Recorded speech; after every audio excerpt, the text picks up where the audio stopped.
ओम शांति। आज 6 जनवरी 2023 के बाबा के अनमोल मधुर महावाक्य सुनेंगे। आज की मुरली में बाबा ने धारणा की बातें भी सुनाई है, तो सेवा से संबंधित बातें भी सुनाई है। बाबा कहे, बच्चे, क्रोध का भूत भी बहुत बड़ा भूत है। क्रोध का भूत भी कम नहीं है। वो स्वयं को भी दुखी करता है, दूसरों को भी दुख देता है। इसीलिए तुम्हें इन विकारों के ऊपर विजय प्राप्त करनी है। साथ ही साथ बाबा ने सेवा से संबंधित बात भी समझाई है। बाबा कहे, तुम बच्चों के अंदर सेवा की उछल आनी चाहिए और अनेकों की सेवा तुम्हें करनी है। अनेक आत्माओं को जाकर के बाबा का ज्ञान सुनाना है। लेकिन बाबा कहे, बच्चे सावधान, कहीं देह अभिमान में आकर के श्रीमत की अवज्ञा नहीं करनी है। कई बच्चे स्वयं को होशियार समझते हैं और इसीलिए श्रीमत पर पूरा चलते नहीं है। तो बाबा कहे, उनके रजिस्टर में हर कल्प के लिए दाग लग जाता है और फिर अंत में उसे बहुत पश्चाताप करना पड़ता है। तो सुनते हैं आज के बाबा के मधुर महावाक्य। ओम शांति। मीठे बच्चे, क्रोध बहुत दुखदाई है। यह अपने को भी दुखी करता तो दूसरे को भी दुखी करता। इसलिए श्रीमत पर इन भूतों पर विजय प्राप्त करो। भूतों के ऊपर विजय प्राप्त करनी है, वह भी श्रीमत के आधार पर। आज की मुरली से प्रश्न है, कल्प कल्प का दाग किन बच्चों पर लगता है? उनकी गति क्या होती है? उत्तर है, जो अपने को बहुत होशियार समझते, श्रीमत पर पूरा नहीं चलते, अंदर कोई न कोई विकार गुप्त व प्रत्यक्ष रूप में है, उसे निकालते नहीं, माया घेराव करती रहती है, ऐसे बच्चों पर कल्प कल्प का दाग लग जाता है। उन्हें फिर अंत में बहुत पछताना पड़ेगा। वह अपने को घाटा डालते हैं। आज की मुरली से पहले गीत बजा है, आज अंधेरे में है इंसान। ओम शांति। बच्चे जानते हैं कि बेहद का बाप, जिसको हेवनली गॉड फादर कहा जाता है, वह सबका बाप है। वह बच्चों को सन्मुख बैठ समझाते हैं। बाप तो सभी बच्चों को इन नैनों से देखते हैं। उनको बच्चों को देखने के लिए, शिव बाबा को बच्चों को देखने के लिए दिव्य दृष्टि की दरकार नहीं है। बाप जानते हैं, परमधाम से बच्चों के पास आया हुआ हूं। ये बच्चे भी यहां देहधारी बन पार्ट बजा रहे हैं। इन बच्चों को सन्मुख बैठ पढ़ाता हूं। बच्चे भी जानते हैं, बेहद का बाप जो स्वर्ग की स्थापना करने वाला है, वह फिर से हमको भक्ति मार्ग के धक्कों से छुड़ाए हमारी ज्योति जगा रहे हैं। सभी सेंटर्स के बच्चे समझते हैं कि अब हम ईश्वरीय कुल के व ब्राह्मण कुल के हैं। सृष्टि का रचता कहा जाता है परमपिता परमात्मा को। सृष्टि कैसे रची जाती है, वह बाप बैठ समझाते हैं। बच्चे जानते हैं, मात पिता बिगर कभी मनुष्य सृष्टि रची नहीं जा सकती। सृष्टि को रचने के लिए मात पिता तो जरूर चाहिए। ऐसे नहीं कहेंगे कि पिता द्वारा सृष्टि रची जाती है। नहीं, गाया भी जाता है, तुम मात पिता हम बालक तेरे। यह मात पिता सृष्टि रचकर फिर उन्हों को लायक बनाते हैं। मात पिता आकर सृष्टि को रचते हैं बच्चों को रचते हैं और फिर उनको लायक बनाते हैं। ये बड़ी खूबी है। ऐसे तो नहीं ऊपर से देवताएं आकर धर्म स्थापन करते हैं। बहुत सुंदर बात यहाँ बाबा ने समझाई है। ऐसे तो नहीं कि ऊपर से देवताएं आकर धर्म स्थापन करेंगे। जैसे क्राइस्ट क्रिश्चियन धर्म की स्थापना करते हैं, तो क्राइस्ट को भी क्रिश्चियन लोग फादर कहते हैं। अगर फादर है तो मदर भी जरूर चाहिए। उन्होंने मदर रखा है मेरी को। अब मेरी कौन थी? क्राइस्ट की नई आत्मा। बहुत सुंदर रहस्य की बात बाबा ने खोली है। क्राइस्ट की नई आत्मा ने आकर तन में प्रवेश किया, तो जिसमें प्रवेश किया उनके मुख से प्रजा रची, वह हो गए क्रिश्चियन।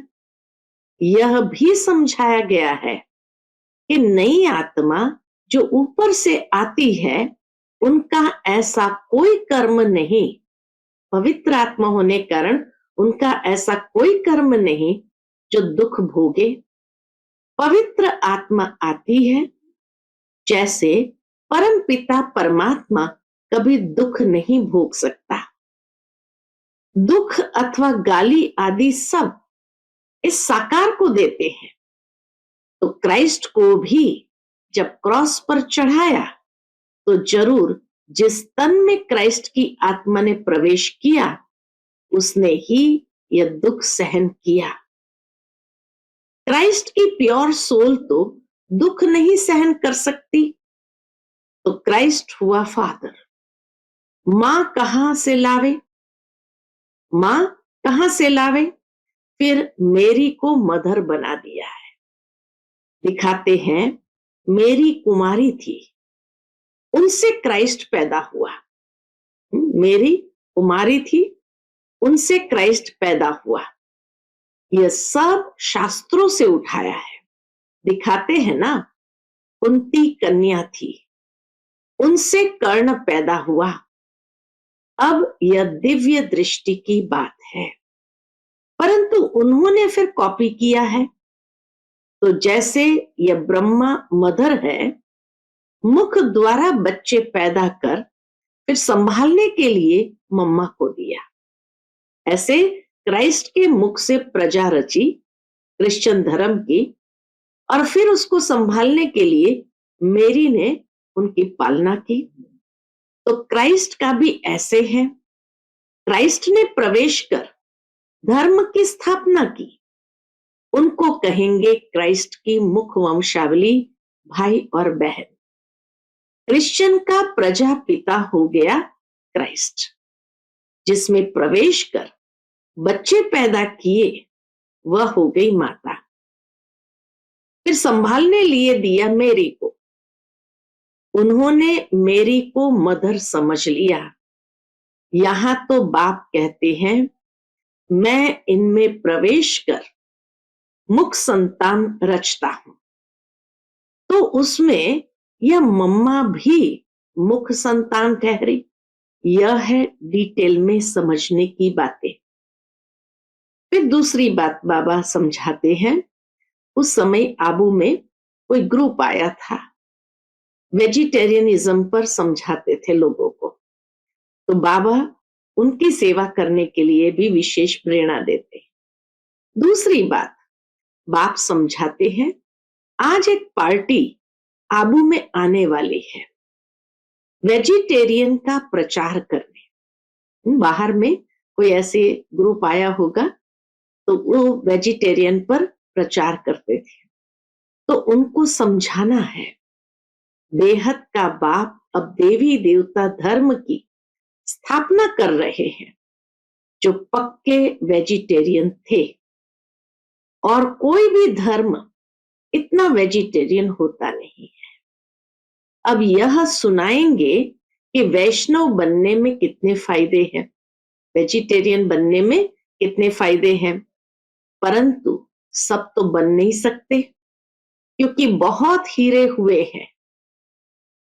आदत पड़ी हुई है व्यर्थ चीजें खाने की, ऐसे वैसे खाने की।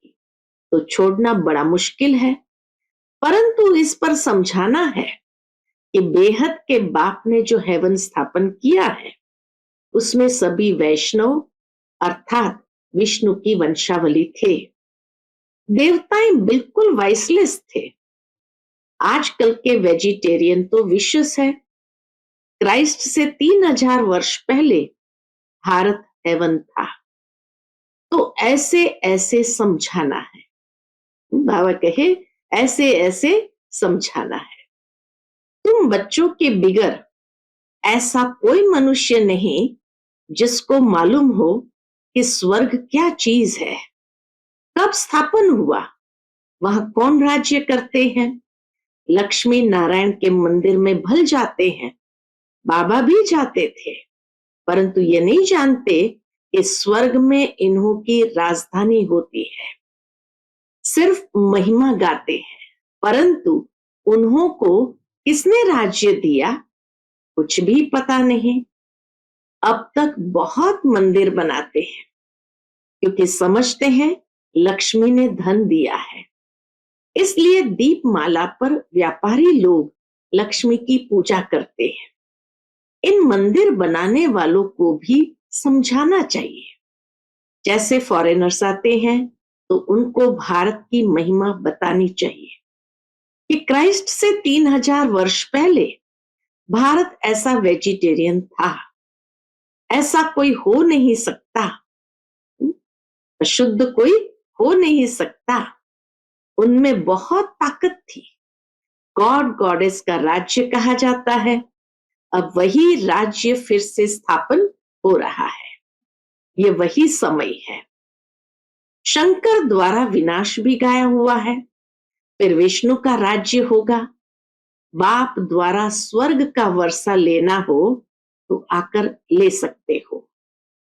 फिर बाबा ने रमेश भाई उषा बहन को याद किया। बाबा कहे रमेश उषा दोनों को सर्विस का बहुत शौक है। ये वंडरफुल जोड़ा है, बहुत सर्विसेबल है। देखो नए नए आते हैं तो पुरानों से भी तीखे चले जाते हैं। बाबा युक्तियां बहुत बताते हैं, परंतु कोई ना कोई विकार का नशा है तो माया उछलने नहीं देती है, सेवा में उछलने नहीं देती है। कोई में काम का थोड़ा अंश है, क्रोध तो बहुतों में है, परिपूर्ण कोई बना नहीं है, बन रहे हैं। माया भी अंदर काटती रहती है। जब से रावण राज्य आरंभ हुआ है तब से इन चूहों ने माया के चूहों ने कुतरना यानी काटना शुरू किया है। अब तो भारत बिल्कुल ही कंगाल हो गया है। इतना कुतर दिया जो बिल्कुल ही कंगाल हो गया है। माया ने सबको पत्थर बुद्धि बना दिया है। अच्छे अच्छे बच्चों को भी माया ऐसे घेरती है जो उन्हों को पता नहीं पड़ता कि हमारा कदम पीछे कैसे जा रहे हैं। फिर क्या करना पड़ता है? फिर संजीवनी बुट्टी सुंघाकर होश में लाते हैं। क्रोध भी दुखदाई है, अपने को भी दुखी करता, दूसरों को भी दुखी करता है। कोई में गुप्त है, कोई में प्रत्यक्ष। कितना भी समझाओ समझते नहीं है। अभी अपने को बहुत होशियार समझते हैं। बाबा कहे अभी तो कई बच्चे अपने को बहुत होशियार समझते हैं, पीछे बहुत पछताना पड़ेगा। कल्प कल्प का दाग लग जाएगा। श्रीमत पर चले तो फायदा भी बहुत है, नहीं तो घाटा भी बहुत है। मत दोनों की मशहूर है, श्रीमत और ब्रह्मा की मत, दोनों की मत मशहूर है। इसीलिए कोई अगर नहीं सुधरता है, नहीं मानता है तो क्या कहते, अगर ब्रह्मा भी उतर आए तो भी ये सुधरने वाला नहीं है। तो श्रीमत भी मशहूर है और ब्रह्मा की मत भी मशहूर है। कहते हैं ब्रह्मा भी उतर आए तो भी ये नहीं मानेगा, श्री कृष्ण का नाम नहीं लेते हैं। अब तो परमपिता परमात्मा खुद मत देते हैं। ब्रह्मा को भी उनसे ही मत मिलती है। बाप का बच्चों पर बहुत प्यार होता है। बच्चों को सिर कुल्हे चढ़ाते हैं, छोटे बच्चों को सिर कुल्हे चढ़ाते ना। बाप की एम रहती है कि बच्चा ऊंचे चढ़े तो कुल का नाम निकलेगा, परंतु बच्चा न बाप की माने न दादा की माने तो गोया बड़ी माँ की भी नहीं माना, उसका क्या हाल होगा, बात मत पूछो। बाकी सर्विसेबल बच्चे तो बाप दादा की दिल पर चढ़ते हैं, तो उनकी बाबा खुद महिमा करते हैं। जो सर्विसेबल बच्चे हैं उनकी तो बाबा खुद महिमा करते हैं। तो उन्हों को समझाना है, क्या समझाना है कि इस भारत में विष्णु के घराने का राज्य था जो फिर स्थापन हो रहा है। अब बाबा फिर उसी भारत को विष्णुपुरी बना रहे हैं। तुमको बहुत नशा होना चाहिए। बाबा कहे तुम्हें बहुत नशा होना चाहिए। वह लोग तो मुफ्त अपना नाम निकालने के लिए माथा मार रहे हैं। खर्चा तो गवर्नमेंट से मिल जाता है, सन्यासियों को तो बहुत पैसे मिलते हैं। अभी भी कहते हैं भारत का प्राचीन योग सिखलाने जाते हैं तो झट पैसा देंगे। बाबा को तो किसी के पैसे की दरकार नहीं, ये खुद सारी दुनिया को मदद करने वाला भोला भंडारी है। कितनी सुंदर बात बाबा ने कही। ये खुद शिव बाबा खुद सारी दुनिया को मदद करने वाला भोला भंडारी है। मदद मिलती है बच्चों की, हिम्मत है बच्चे, मदद है बाप। जब कोई बाहर से आते हैं तो हिरे हुए हैं, समझते हैं आश्रम है कुछ देवे, परंतु तुमको बोलना है क्यों देते हो। ज्ञान तो कुछ सुना नहीं है, कुछ पता नहीं। हम बीज बोते हैं, स्वर्ग में फल मिलना है। यह पता भी तब हो जब ज्ञान सुने। ऐसे आने वाले करोड़ों आएंगे। ये अच्छा है जो बाबा गुप्त रूप में आया है। श्री कृष्ण के रूप में आता तो रेती मुआफिक इकट्ठे हो जाते, यानी इतने ढेर के ढेर आ जाते, एकदम चटक पड़ते, कोई घर में बैठ न सके।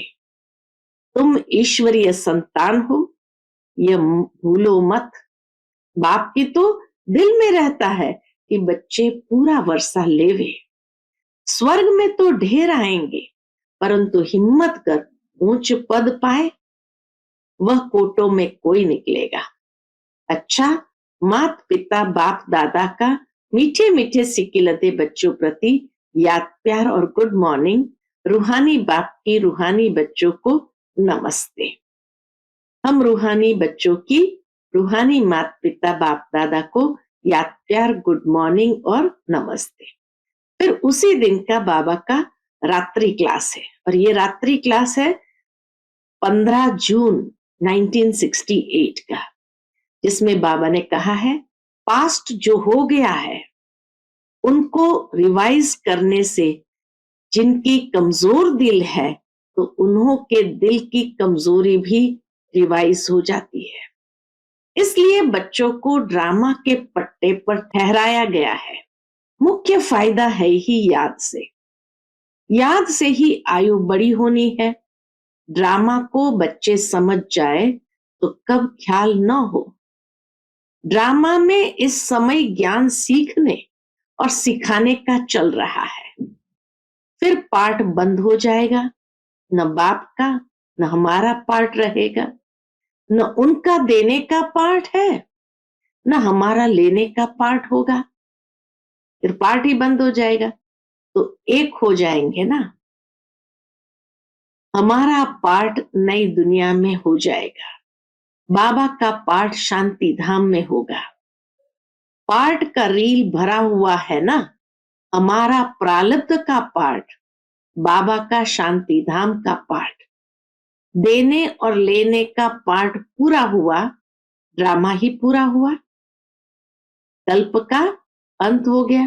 फिर हम राज्य करने आएंगे, वह पार्ट चेंज होगा, ज्ञान स्टॉप हो जाएगा, हम वह बन जाएंगे।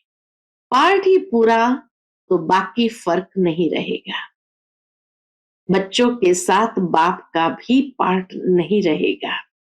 बच्चे ज्ञान को पूरा ले लेते हैं तो उनके पास कुछ रहता ही नहीं है। न देने वाले के पास रहता, न लेने वाले में कमी रहती, तो दोनों एक दो के समान हो गए। इसमें विचार सागर मंथन करने की बुद्धि चाहिए।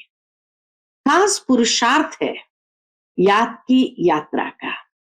बाप बैठ समझाते हैं, सुनाने में तो मोटी बात हो जाती है। बाबा के सुनाने में तो ये मोटी बातें हैं, बुद्धि में तो सूक्ष्म है ना। अंदर में जानते हैं शिव बाबा का रूप क्या है, समझाने में मोटा रूप हो जाता है। भक्ति मार्ग में बड़ा लिंग बना देते हैं। आत्मा है तो छोटी ना, यह है कुदरत। कहां तक अंत पाएंगे, फिर पिछाड़ी में बेअंत कह देते। बाबा ने समझाया है सारा पार्ट आत्मा में भरा हुआ है। यह कुदरत है, अंत नहीं पाया जा सकता। सृष्टि चक्र का अंत तो पाते हैं, रचयिता और रचना के आदि मध्य अंत को तुम ही जानते हो। बाबा नॉलेजफुल है, फिर भी हम फुल बन जाएंगे। बाबा के फिर भी हम फुल बन जाएंगे, पाने के लिए कुछ रहेगा नहीं, इतने भरपूर हो जाएंगे। बाप इसमें प्रवेश कर पढ़ाते हैं, वह है बिंदी। आत्मा का व परमात्मा का साक्षात्कार होने से खुशी थोड़ी होती है। मेहनत कर बाप को याद करना है तो विकर्म विनाश होंगे। बाप कहते हैं मेरे में ज्ञान बंद हो जाएगा तो तेरे में भी बंद हो जाएगा। नॉलेज ले ऊंच बन जाते हैं, सभी कुछ ले लेते हैं, फिर भी बाप तो बाप है ना। तुम आत्माएं आत्मा ही रहेगी, बाप होकर तो नहीं रहेंगे। सारा ज्ञान हब कर लिया तो भी कोई बाप तो नहीं बन जाएगा। यह तो ज्ञान है, बाप बाप है, बच्चे बच्चे हैं। ये सभी विचार सागर मंथन कर डीप में जाने की बातें हैं। यह भी जानते हैं जाना तो सभी को है, सभी चले जाने वाले हैं, बाकी आत्मा जाकर रहेगी। सारी दुनिया ही खत्म होनी है, इसमें निडर रहना होता है। पुरुषार्थ करना है निडर हो रहने का। शरीर आदि का कोई भी भान न आए, उसी अवस्था में जाना है। बाप आप समान बनाते हैं, तुम बच्चे भी आप समान बनाते रहते हो। एक बाप की ही याद रहे, ऐसा पुरुषार्थ करना है। अभी टाइम पड़ा है, यह रिहर्सल तीखी करनी पड़े। बाबा कहे ये रिहर्सल तीखी करनी पड़े, माना तेज करनी पड़े। प्रैक्टिस नहीं होगी तो खड़े हो जाएंगे, एक जगह पर रुक जाएंगे, टांगे थिरकने लग पड़ेगी और हार्ट फेल अचानक होता रहेगा। तमो प्रधान शरीर को हार्ट फेल होने में देरी थोड़ी लगती है। जितना अशरीरी होते जाएंगे, बाप को याद करते रहेंगे तो नजदीक आते जाएंगे। योग वाले ही निडर रहेंगे। योग से शक्ति मिलती है, ज्ञान से धन मिलता है। बच्चों को चाहिए शक्ति, तो शक्ति पाने लिए बाप को याद करते रहो। बाबा है अविनाशी सर्जन, वह कब पेशेंट बन न सके तो सर्जन है। अभी बाप कहते हैं तुम अविनाशी दवाई करते रहो। बाबा कहे तुम अपनी अविनाशी दवाई करते रहो। हम ऐसी संजीवनी बूटी देते हैं जो कब कोई बीमार न पड़े। सिर्फ पतित पावन बाप को याद करते रहो तो पावन बन जाएंगे। देवताएं सदैव निरोगी पावन है ना। बच्चों को यह तो निश्चय हो गया है, हम कल्प कल्प वर्षा लेते हैं। अनगिनत बार बाप आया है, जैसे अभी आया है। बाबा जो सिखलाते समझाते हैं वही राजयोग है। बाबा जो सिखलाते हैं, समझाते हैं, यही राजयोग है। वह गीता आदि सभी भक्ति मार्ग के हैं। यह ज्ञान मार्ग बाप ही बताते हैं। बाप ही आकर नीचे से ऊपर उठाते हैं।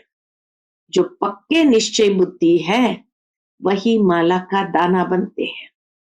बच्चे समझते हैं भक्ति करते करते हम नीचे गिरते आए हैं। अभी बाप आकर सच्ची कमाई कराते हैं। लौकिक बाप इतनी कमाई नहीं कराते हैं जितनी पारलौकिक बाप कराते हैं। अच्छा, बच्चों को गुड नाइट और नमस्ते। आज की मुरली से धारणा के लिए मुख्य बात है, पहली पॉइंट, सर्विसेबल बनने के लिए विकारों के अंश को भी समाप्त करना है। सर्विस के प्रति उछलते रहना है।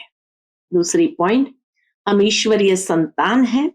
श्रीमत पर भारत को विष्णुपुरी बना रहे हैं, जहां सब पक्के वैष्णव होंगे। इस नशे में रहना है। आज का बाप दादा का मधुर वरदान हम बच्चों के प्रति है, दुख के चक्करों से सदा मुक्त रहने और सबको मुक्त करने वाले स्वदर्शन चक्रधारी भव। दुख के चक्करों से सदा मुक्त रहने और सबको मुक्त करने वाले स्वदर्शन चक्रधारी भव।